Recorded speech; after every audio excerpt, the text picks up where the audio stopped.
Okay, let's get started.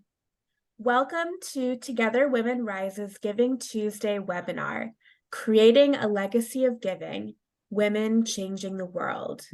Thank you for joining us this evening. I am Caitlin Grigsby Hall, Director of Development for Together Women Rise, and I will be the moderator for tonight's event. Before we get started, just a couple of Zoom reminders. Please keep yourself on mute while our speakers are presenting. We recommend that you have your settings on speaker view rather than gallery view so that it's easier to see our speakers when they're presenting. There will be a Q&A after all of our speakers are finished presenting this evening. So as you think of questions, please enter them into the chat function, and we will do our best to get to as many questions as we can at the end of the evening. Together Women Rise is a powerful community of women and allies dedicated to achieving global gender equality. We have hundreds of local chapters across the US where members learn about gender equality issues, give grants to organizations that support women and girls in low-income countries in the Global South, and build community and connections with women around the world. If you're new to us, I encourage you to visit our website at togetherwomenrise.org for more info and ways to get involved. Today is Giving Tuesday, the day each year when generous donors around the world give collectively to support organizations that transform their own communities and the world. This year, Together Women Rise wanted to learn more about women philanthropists, how they give and who they support.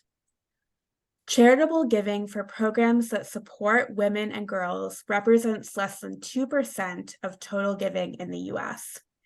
Tonight we ask, how can we change this, and how can you help? We will learn about how women give and discuss ways to inspire the next generation of givers to join our movement and invest in organizations like ours that support women and girls around the world. So, it's now time to turn to our program for tonight, and we are very pleased to have with us Dr. Vinola Vincent Munyon, who will be sharing information about the latest trends in women and philanthropy. Vinola is a professor and researcher by training and a professional volunteer by heart. She has a Master of Arts in Environmental Studies, a Master of Science in Environmental Science, and her PhD in Urban Studies and Public Affairs with a focus on sustainable development. Her area of interest is at the intersection of global gender equality, social justice, and sustainable development, which led her to Together Women Rise in 2018. At Rise, Vinola has written the Culture and Cuisines pieces, been the recipe co-curator, a member of the DEIC Hub, a grant selection assistant, and a member of the Community Building and Learning Committee. So please join me in welcoming Vinola.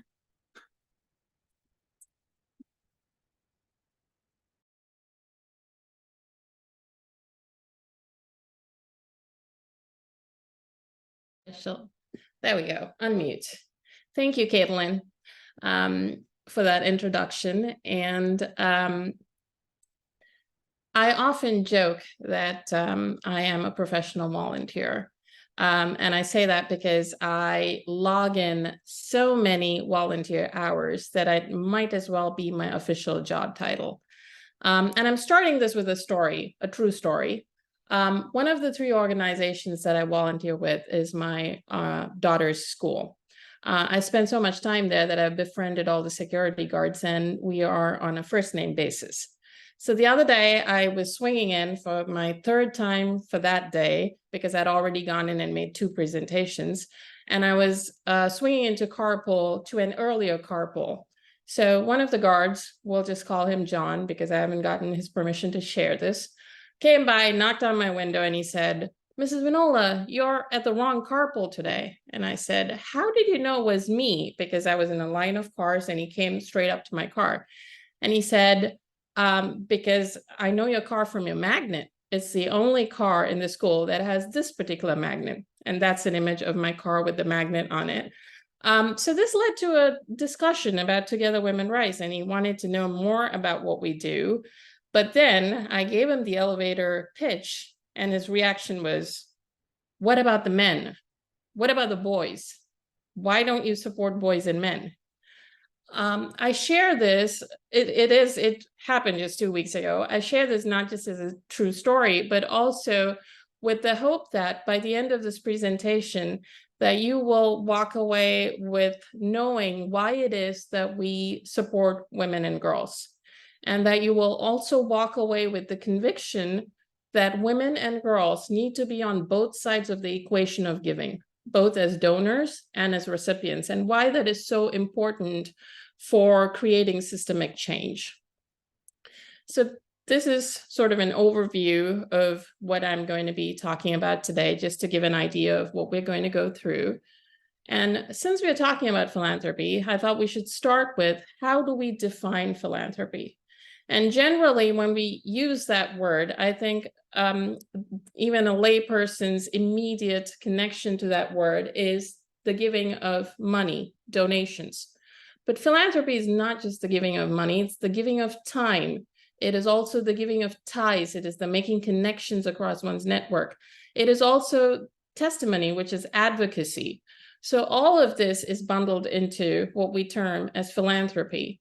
And this is important to know because our next question is going to be, are there gender differences in the approach to philanthropy? Do women and men engage in different ways with the different aspects of giving? So my first question is, in gender differences in giving, who gives more of their time? Now, this is where I wish I could see you all raising your hands and answering. Like, do you think men give more of their time? Do men volunteer more? Or do women volunteer more? And I'm fairly confident in saying that I think most of you would have chosen women. You would say that women volunteer more. And as a side story, when I looked up images for volunteers, majority of the images in Google Images was of women. But this is based in the historical perception that women worked in the home. And so women had time on their hands. So they had the ability to give of that time. And when we roll into today, when we look at the data on volunteering among the genders, this graphic here, infographic here, is not just for the US, it's for the world, across the world. Majority of the world's volunteering is done by women. Women, irrespective of marital status, whether single or married, are more likely to volunteer, and they also spend more hours volunteering than men. The other thing is, if you look at that graphic there, you might say, well, it says 57% of volunteering is done by women, but 43% is done by men. You need to move into the next stage of that graphic, which shows the differences in the kind of volunteering that women and men do. Women do a lot of informal volunteering. They do a lot of volunteering that is unpaid. Whereas men tend to do a lot of formal volunteering that comes with either a title, an income, or leadership roles. So when you look at organizational structure of volunteers, you see that a lot of the legwork is done. So the person picking up the phone and making calls and walking door to door is most often a female volunteer, whereas the person sitting on the board is more often a male volunteer. So these are some differences in gender giving when it comes to time. Now, gender differences in giving of money. Who donates more money? Do you think men donate more, or do you think women donate more? Again, I'm going to assume that most of you are going to say men. And that is based on the historical perception of the male being the income earner. The woman stayed at home, the men worked, and the men brought home the bacon. So they got to decide who they gave the bacon to and how much of the bacon they were going to give.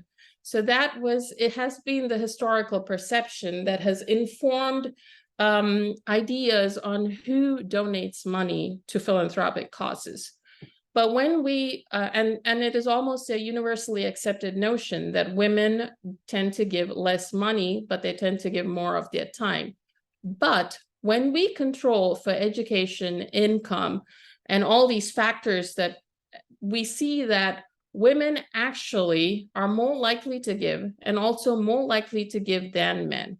And this is because women now have greater access to these factors that control giving of money. Whether it is education, income, or wealth, women now have greater access to that.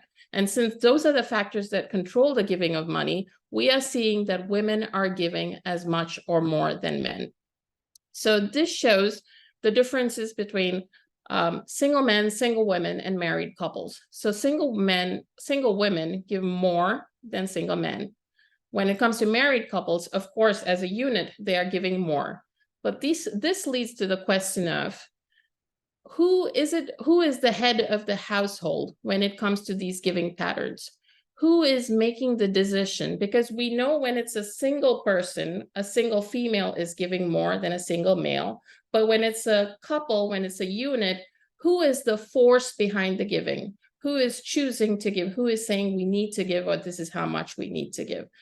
So one of the data points that help in understanding that is looking at who heads households. So traditionally, the male head of the households tend to be more in number than female head of households. But when we look at data going to the most recent data is 2021, we can see the changes. Like you can see here, the blue points to female head of households, and we can see that there has been a considerable increase in the number of households that are headed by women. So in conjunction with that, if you now put this data point, now I will mention that the data I showed you before about the division of head of households is very recent, but this data is old, it's much older. So even when we consider that this is data from 2007 and 2010, if you look at the decision matrix, if you look at households surveyed, when you look at the couples who decide jointly versus when you see the split between within a couple, how much percentage of the households does the female make the decision? How much percentage of households does the male make the decision? And we can clearly see that when it comes down to breakdown, women have greater decision-making power when it comes to giving. And Rooney, one of the researchers, says, based on all his analysis, that while women may still suffer from a pay gap in the labor market, men seem to suffer from an influence gap in philanthropic giving and decision-making, because it's often the women who choose what causes to give to and how much to give to. So the gender of the decision maker does matter. Also because the way women give is different than the way men give.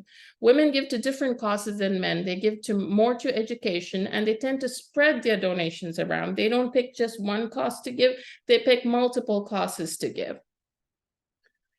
And since we're talking about gender, this is something that we need to think about as organizations as well. There has not been much study done about the intersection of race and gender and giving. In fact, one of the most seminal work is from 2019, which is not very long ago. And what that survey found, what that study found is that when we take into consideration the factors that govern giving, which is wealth, income, and education, race does not significantly influence giving.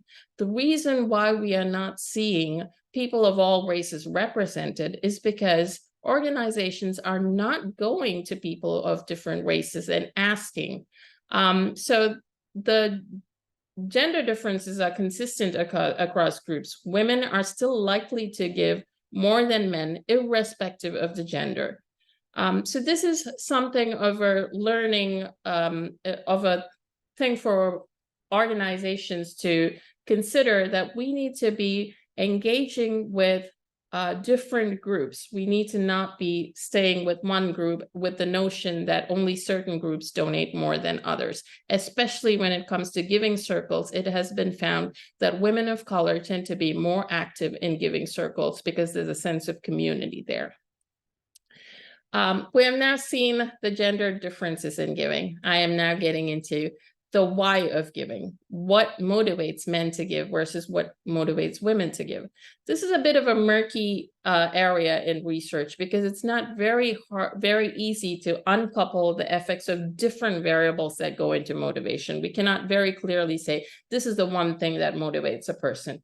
But studies in behavioral economics and sociology and psychology and organizational behavior have studied certain areas like the cost of giving, risk aversion, social preferences, and found certain patterns that keep emerging over and over again, which say there are differences in giving between men and women. For example, if you take cost of giving, several studies have found that when the cost of giving is lower, men tend to give more. And what that means is, say there is a tax incentive to give, then men tend to give more. Whereas that seems to not factor into decision-making for women.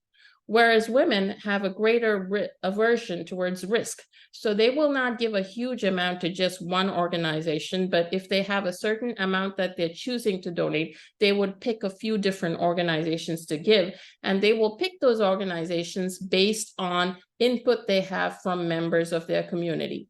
And they will also choose to give to organizations that are closer to them, as in geographic proximity. They prefer to choose organizations that are within geographic proximity.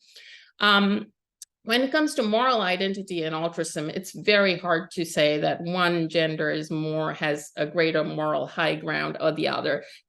Studies have shown both contradictory findings. But when it comes to faith in nonprofits, women clearly have greater faith in nonprofits than men. 50.4% of women compared to 33.8% of men have confidence in nonprofits to solve problems. So women tend to be less risk averse when it comes to donating to nonprofits. The other pattern that has been clear when looking at giving patterns between the genders is that women are more likely to give to women and girls' causes. They're more likely to give and also to give more.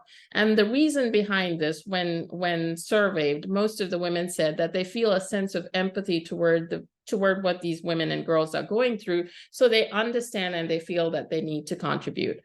And women donors also tend to do more than just write a check. They like to participate in activities. They like to be on the board. They like to participate in giving circles.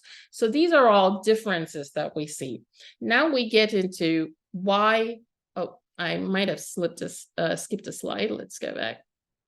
Why we need to focus on giving to women and girls. This is that question that John asked me. Why do you need to give to women and girls? Why not just in general? This is because the amount that women not only bring up babies, they not only carry water, they not only carry fuel, they carry their entire family, they carry their community, they carry by extrapolation, nations. If you look on return on investment on investing in women, educated women will reinvest about 90% of their earnings back into their families when compared with 35% for men. Every $1 that you spend on family planning returns about $120 in health and economic benefits.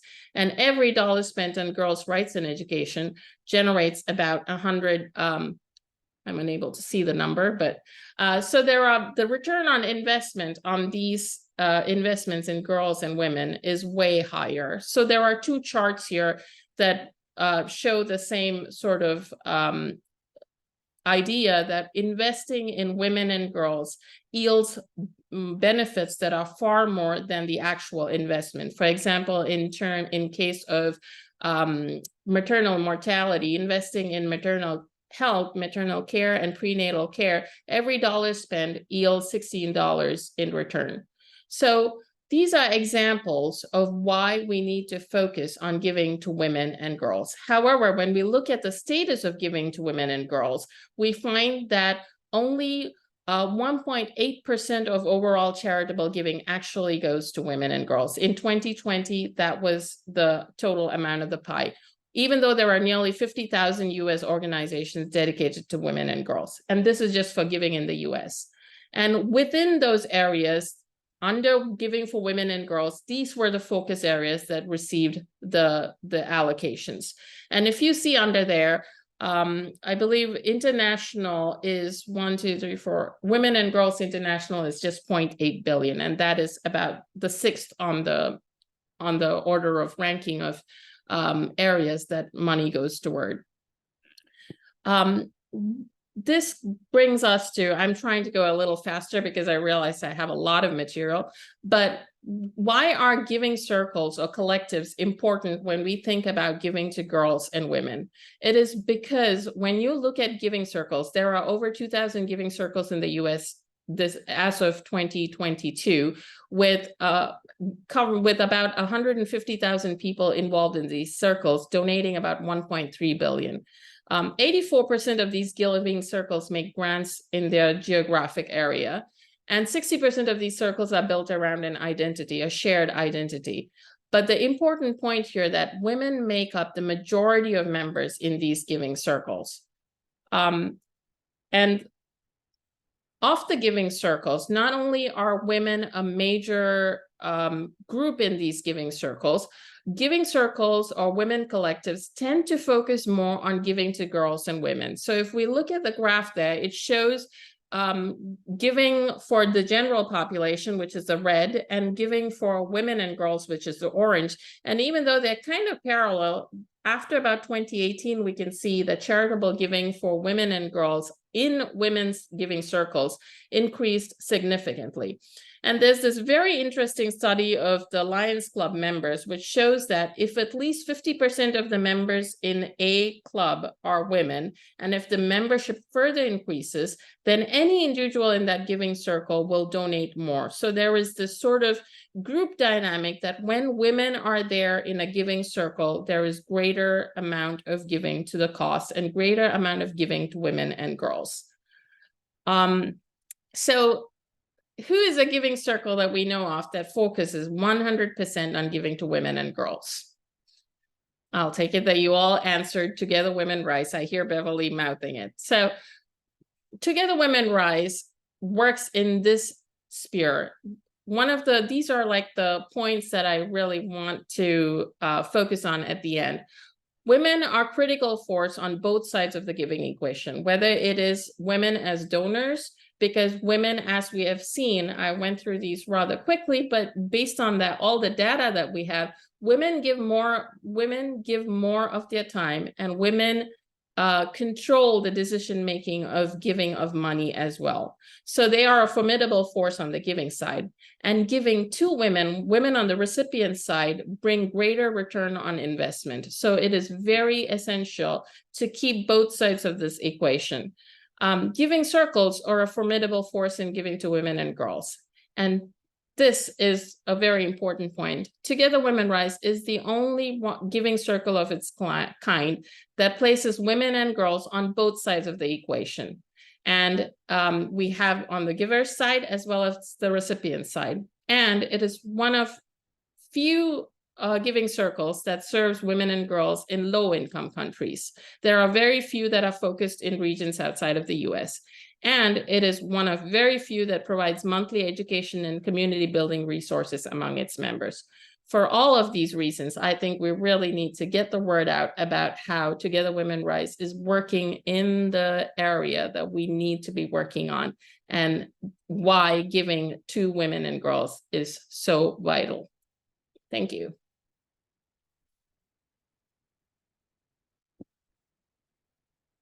Thank you.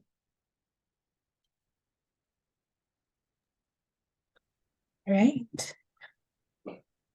So thank you so much, Vinola, for that really, really interesting presentation. And I'm interested to see what everyone else have thought of it once we get to the Q&A section. So next, we'd like to welcome Together Women Rise CEO, Beverley Francis-Gibson, and her daughter, Djarta S. Halliday. Beverley has been the CEO of Rise since March 2022. She has more than 25 years of experience working in philanthropy, fundraising, grant writing, and organization management for both nonprofits and community foundations. Beverley previously served as the president and CEO of the Sickle Cell Disease Association of America, and has also led organizations whose missions addressed issues of mental illness, HIV and AIDS, homelessness and poverty, domestic violence, and women's issues. Her daughter, Djarta S. Halliday, is a global study manager at Pfizer and serves as a mentor, trainer, and subject matter expert on global clinical trials and clinical operations. Before starting her current position in April 2021, she served in a multitude of roles for various global pharmaceutical companies and contract research organizations, enabling them to bring treatments to patients in various therapeutic areas, including COVID-19. She has over 20 years of experience in leading and supporting teams toward the successful completion of clinical trials.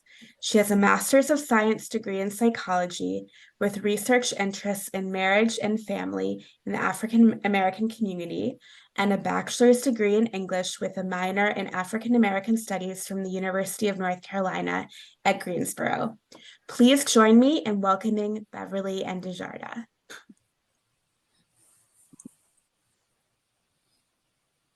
So, good evening, everyone. I am excited to have this conversation with my daughter. As many of you know, I am the mother of 3 young adult women.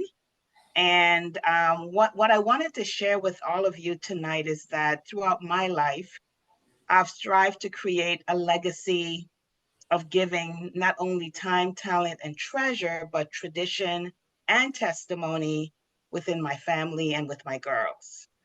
I've intentionally included my children in my volunteer activities, and equally important, in my giving of treasure.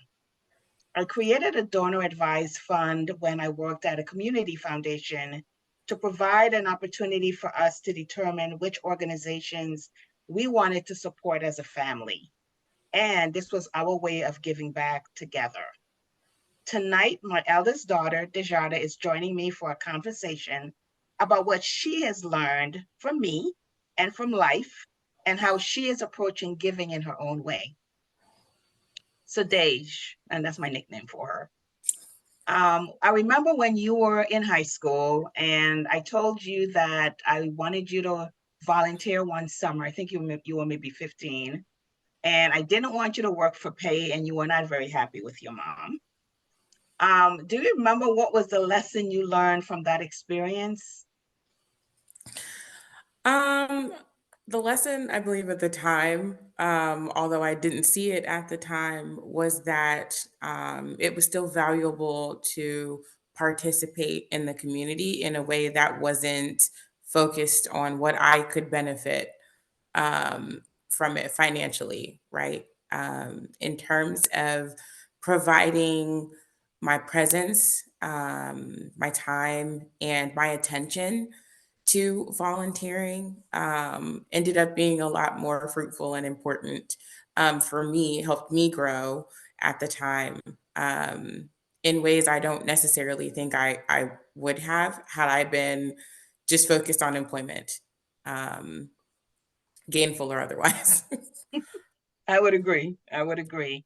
So my question for you is, so women in our family have always had a strong legacy of giving back. I've volunteered with lots of organizations. And even now, as I am CEO of Together Women Rise, I'm mentoring a young woman in Cambodia. I'm involved with the Junior League in Charlotte. I am a part of, lots of other organizations in my copious spare time. What has this legacy meant to you as my daughter and as a member of our family? And how have you, in your own way, made a difference in your community? Honestly, I think as far back as I can remember, there has been a cause, a fight, something that it was important that I participate in. And I don't know if you remember, but as far back as the second grade, when I learned about killer whales, I was campaigning at school to save all of the killer whales after watching Free Willy, right? And I was not very successful because second graders don't have any money. So, um, it was just something that I thought, it wasn't too big for me to tackle, at 8 years old.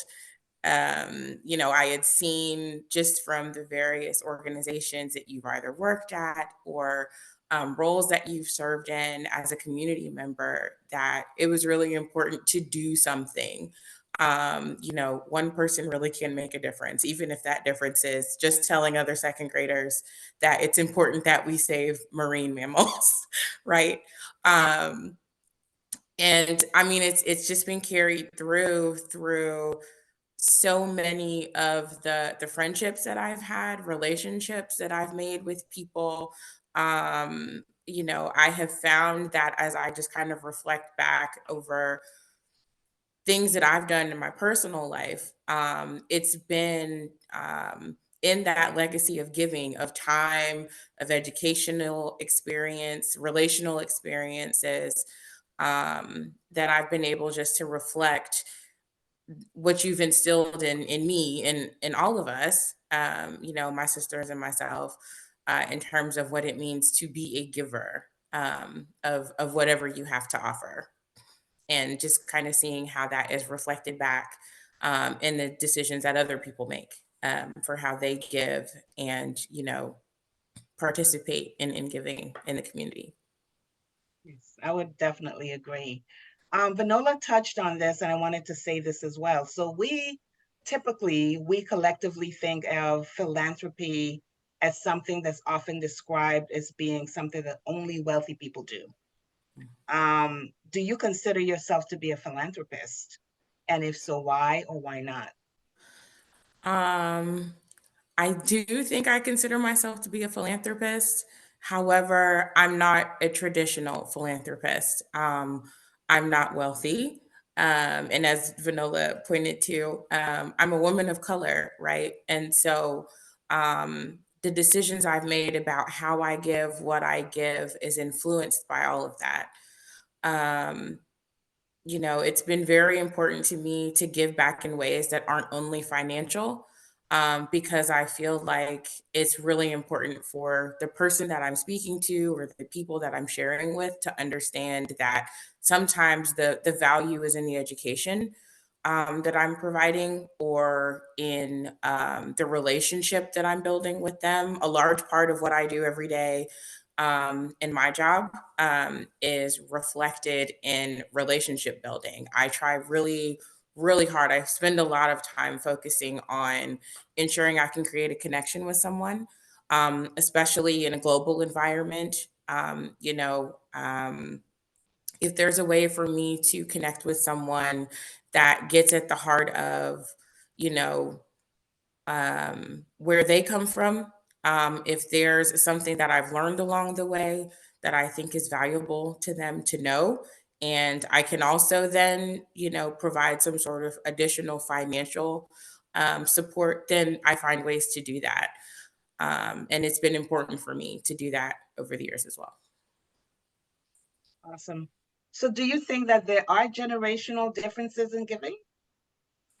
I do. I believe that, the millennial donor, if that's what I could call myself, is much more interested in the details, the mission, the values of the organizations that we choose to support. We like to know, not only in terms of equity, right, that the organization is treating its grantees well, but also that the employees or volunteers that are working at those organizations or as the face of those organizations are also treated well. We want to know that the mission that's put forward on the website isn't just talk. That it is actually a tangible ideal, right? And that it means something, right? There are many of us, again, millennials, donors who have quit jobs, well-paying jobs, because we were seeking purpose in what we did every day. And we like to see that reflected in the organizations that we support, that we work with. And certainly for myself, as I kind of comb through the myriad of organizations out there in determining who I connect with, something that's important to me, a cause that I think is a good cause. It really matters to me that the money that I'm giving or the time that I'm giving is actually going toward the people who need it the most. And it's not necessarily, to support the operational costs of the organization. I think that that's one of those things that it gets kind of swept under the rug, or historically has gotten swept under the rug, in terms of when you give, what percentage of what you're giving is actually being provided to the demographic that it's intended for. Exactly, exactly. So, do you want to share with us any of the organizations that you support with time, talent, or treasure, and why? Maybe Sure. one or two, because I know you're really busy. So one organization that I support is the Alzheimer's Association. Anyone who knows me, who knows us, knows that my reason for doing that is the loss of our grandmother, your mom, back in 2018. And one of the things I learned in just kind of getting engaged with that organization was that we're Caribbean. We are Black women, just, in terms of how we present. And there aren't a lot of us who know that others of us are even suffering through the caregiving, the disease itself. And it's just not talked about in our communities. And so it's been important for me to kind of get out there and say, like, hey, you guys aren't, the only ones going through this. Making sure that other people see there is representation, not only, in the Black community, but also women. We are disproportionately affected by diseases like Alzheimer's, and yet it's not really discussed. It also became really important for me to not just give money. I have participated in walks, I've engaged our family members, friends, my colleagues, kind of anyone I can, in participating in whatever efforts I'm participating in or leading, in terms of fundraising for that organization. And as I spent a lot of time just kind of corralling people to say, like, hey, this is really important, and it's also about how you ask the question, right? Through this experience with Alzheimer's, I always say, I'm doing this to honor someone that I lost. Who can I help you honor? Right. And one of the things in working with that organization that I found that's been really helpful is that they really want to know how they can engage people like me, who are my age or younger, who may not feel like they have much to contribute, who feel like even if they give $1, it's not really going to, support the larger efforts that they're trying to put forward in terms of research, in terms of advocacy and support. For families who have experience with the disease. One of the other organizations that is near and dear to me is the Vestibular Disease Association of America. And that one is personal. I have a history of vestibular disorder, chronic at that. And as such, I felt like there was so much information I didn't have when I got my diagnosis that I wanted to learn about. I wanted other people to learn about. And it's been really nice to see how that organization has grown, from people's giving of time, of educational support, of research.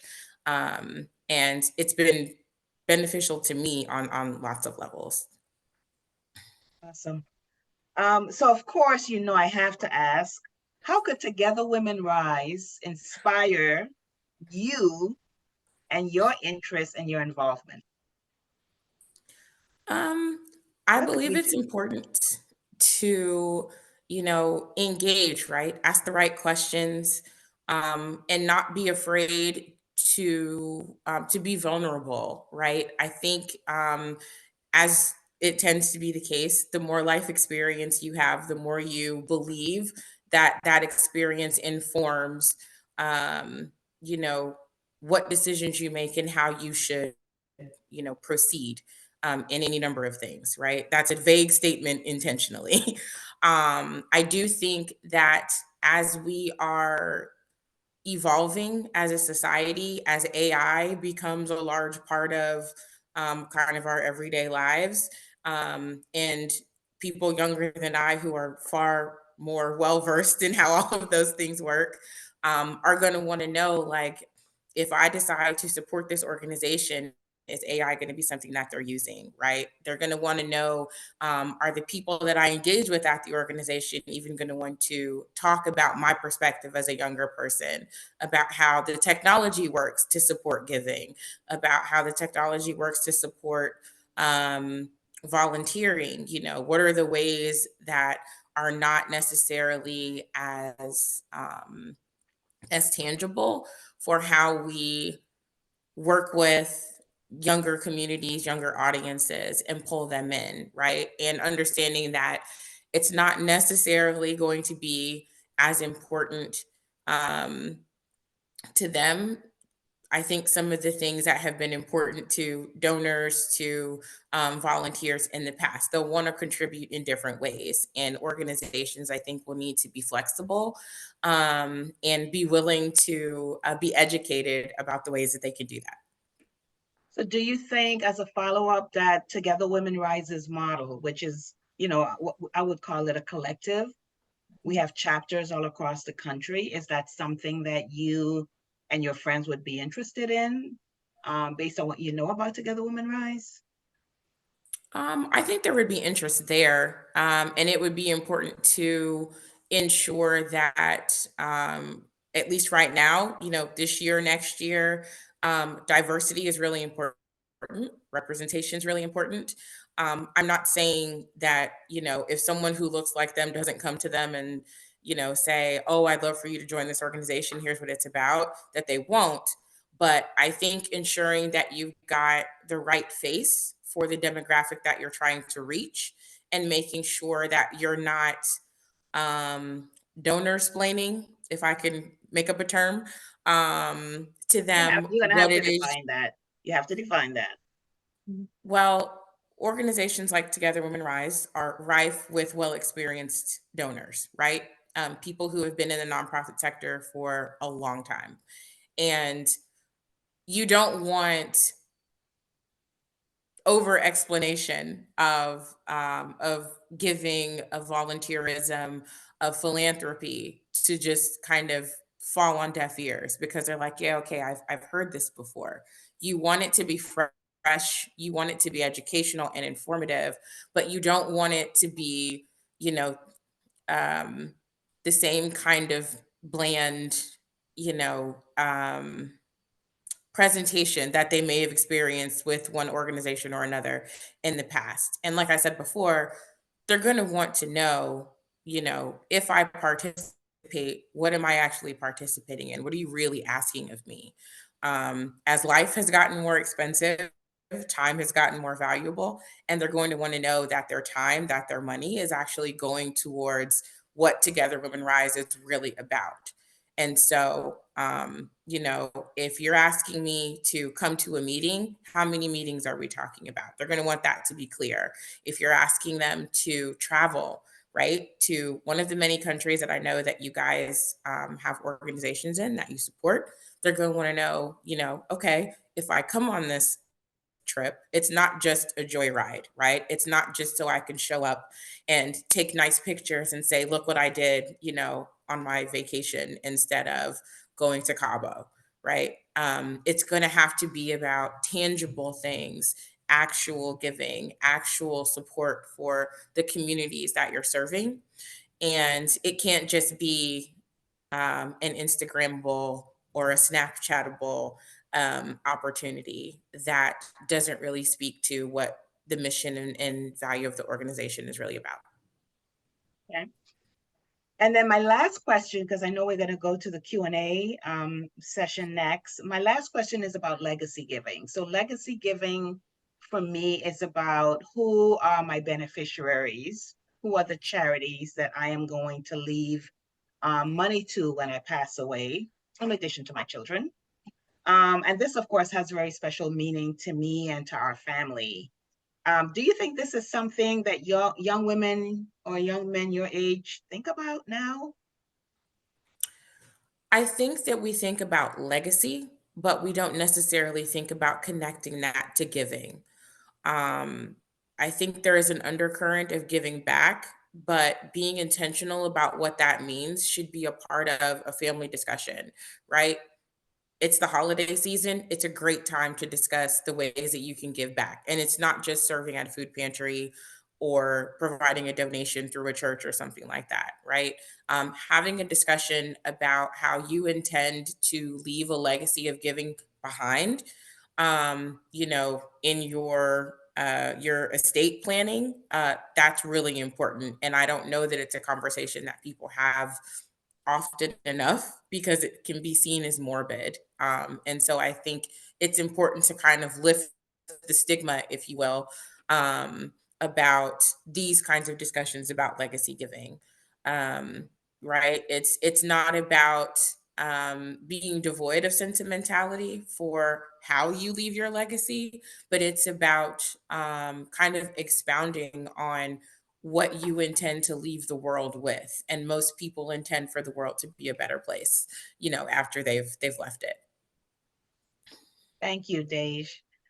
So at this time, we're going to turn it back to Caitlin and Wendy for your questions.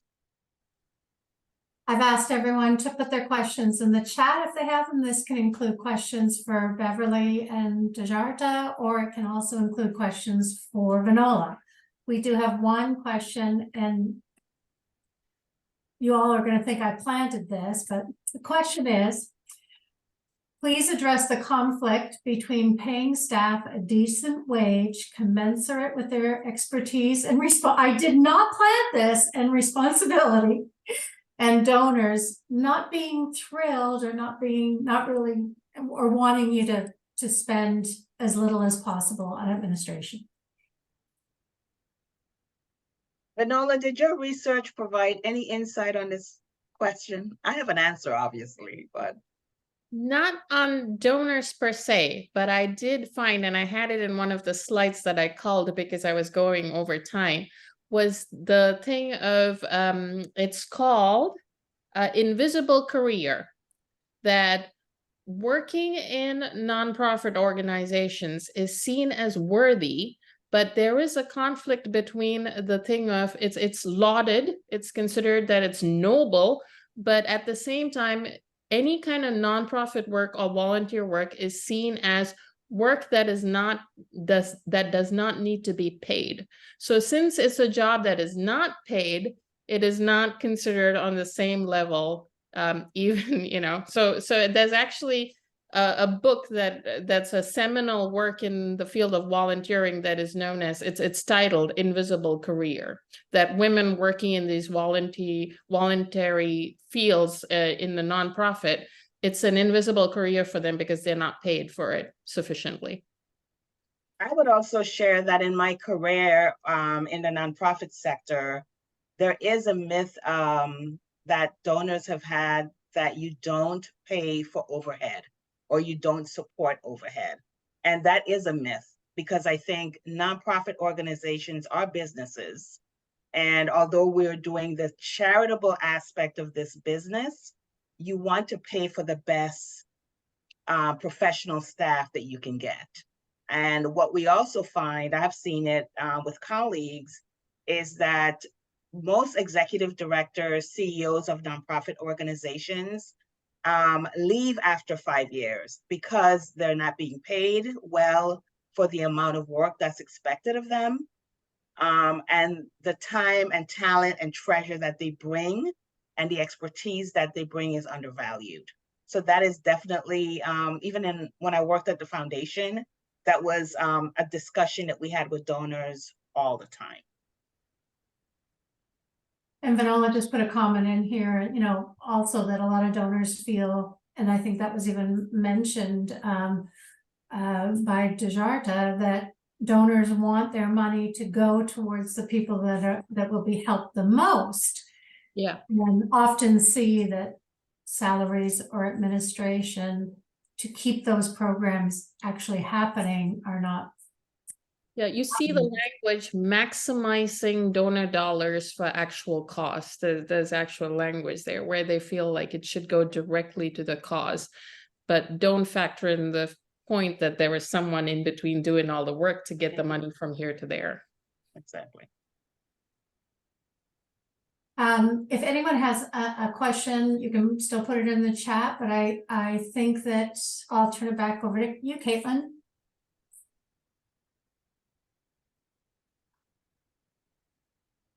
There I was, it agree. looks like Betsy just had one more question I think is interesting. And Vinola, maybe you could answer this one. Is there a gender wage gap within the nonprofit sector? Yes, there is. Yes, there is. There is. It is across the board, not just in the for-profit sector, it is in the nonprofit sector as well. And male CEOs are paid more than female CEOs.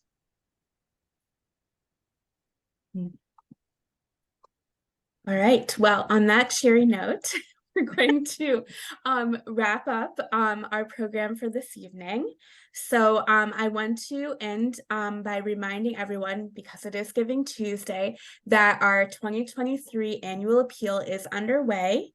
We need your support now more than ever to create a future where every woman and girl is equal and has the opportunity to live freely, pursue her dreams, and reach her full potential. We raise about 1/3 of our funds each year from this year-end annual appeal. So please join us and help us reach our goal of raising $470,000 by the end of the year. Donations to our annual appeal support our grants and partnerships, provide learning materials and engagement opportunities for our members, support new and existing chapters across the U.S., and ensure that we have a strong, sustainable organization for years to come. And from now through December 12th, all donations to RISE will be doubled during our $90,000 annual appeal match. So your gift of $50 could become $100 that Together Women RISE can use to support women and girls around the world. And thank you to the generous anonymous donors whose support makes this match possible. You can donate to the annual appeal using the link that I believe Wendy already put in the chat, or by visiting our website at togetherwomenrise.org. Thank you for your support. We really appreciate it.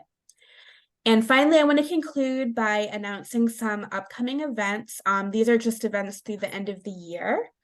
Our next monthly webinar is on Wednesday, December 6th at 8 p.m. Eastern, 5 p.m. Pacific. Our featured grantee for December is Speak Up for the Poor. The Together Women Rise Advocacy Group with Results monthly webinar will be on Tuesday, December 12th at 8:30 p.m. Eastern, 5:30 p.m. Pacific. And you can find information about these events and all of our other events under upcoming events on our website. So you can click on the Join Us tab and then look for upcoming events.